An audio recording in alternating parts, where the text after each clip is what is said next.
बोकारो जिला के अंतर्गत बेरमो अनुमंडल के ग्रामीण क्षेत्रों में प्रकृति का पर्व कर्मा पूजा धूमधाम से बुधवार को संपन्न हुआ। इस कर्मा पूजा के शुभ अवसर पर किरण कुमारी ने कहा कि कर्मा झारखंड की प्रमुख पर्व है। मुख्य रूप से यह पर्व भादो मास के एकादशी के दिन मनाया जाता है। इस मौके पर लोग प्रकृति की पूजा कर अच्छी फसल की कामना करते हैं। साथ ही बहनें अपने भाइयों की सुरक्षा की कामना करती हैं।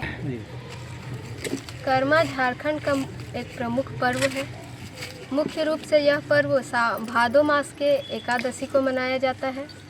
इस मौके पर लोग प्रकृति की पूजा करते हैं और अच्छी फसल की कामना करते हैं।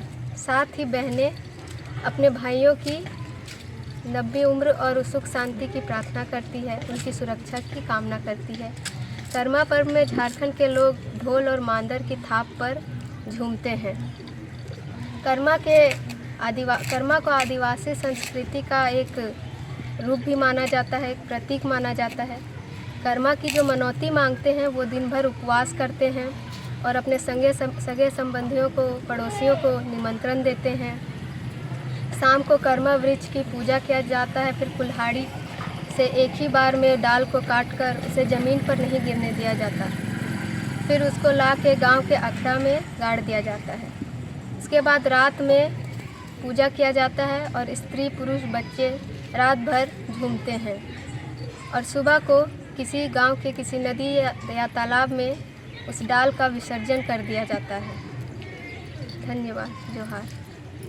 बेरमो अनुमंडल के बोकारो थर्मल स्थित गोविंदपुर के डी पंचायत सचिवालय में झारखंड सरकार द्वारा चलाए जा रहे पशु रोग मुक्त का एक दिवसीय जागरूकता शिविर का आयोजन किया गया। शिविर में पहुंचे पशु चिकित्सक अजय कुमार ने कहा कि पशुओं में भी कई गंभीर बीमारियां उत्पन्न हो जाती हैं, जिसके कारण कई पशुओं की मृत्यु हो जाती है। जरूरत है इस बीमारी से पशुओं को कैसे सुरक्षित रखा जाए, इनके अगल बगल साफ सफाई के ध्यान सहित कई विषयों पर उपस्थित लोगों को समझाया गया।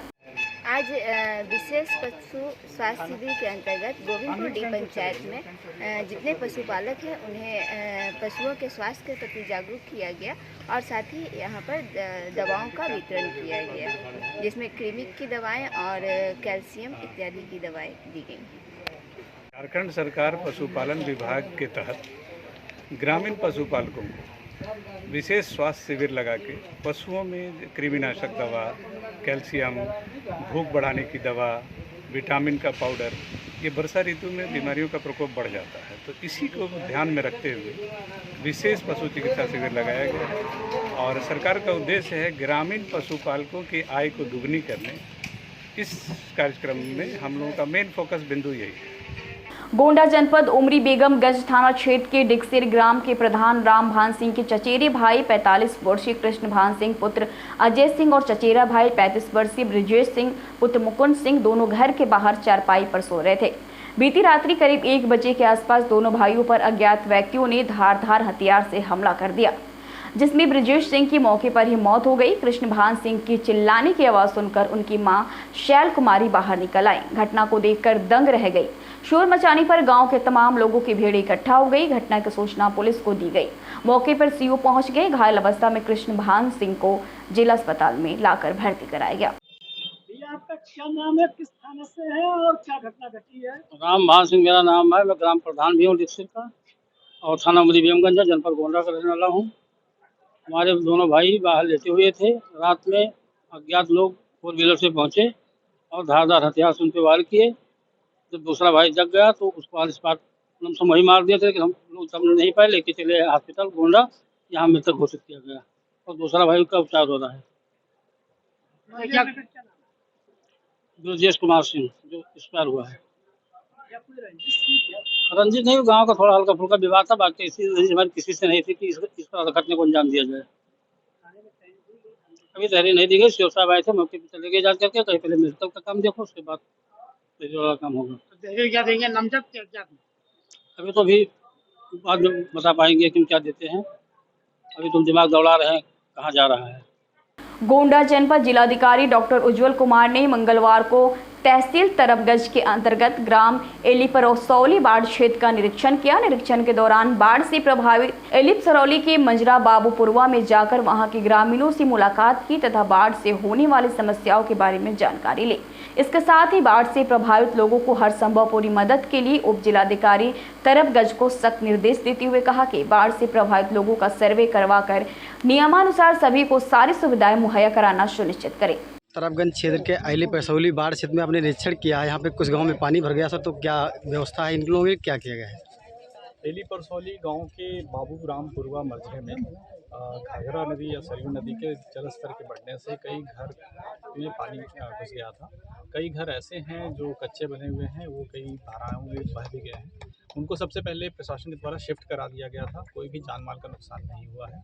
उनके लिए बाढ़ चौकी की व्यवस्था की गई है। उनको सुरक्षित स्थान पर ले जाया गया है। वहाँ पे उनके खाने पीने की व्यवस्था कराई जा रही है। साथ ही इनको राहत सामग्री और जो भी प्रशासन की सुविधाएं इनको दी जानी है उसके संबंध में जायजा लेकर इनको निर्देशित किया गया है एसडीएम को कि तत्काल इनको राहत सामग्री उपलब्ध करा दिया जाए। और साथ ही इन लोगों से वार्ता भी की गई है जो बाढ़ प्रभावित क्षेत्र के लोग हैं। ये हर साल यहाँ पे चूँकि ये बाढ़ आती है और उसकी वजह से कई घर जो बिल्कुल नदी के किनारे ही आ गए हैं अभी, उनमें नुकसान होने की संभावना हमेशा बनी रहती है। उसके लिए भी एक कार्य योजना बनाने की बात की गई है कि इनको जिससे कि विस्थापित भी किया जा सके। चूँकि बहुत कम घर हैं, इनको अभी यहाँ पर चकबंदी प्रक्रिया लागू है।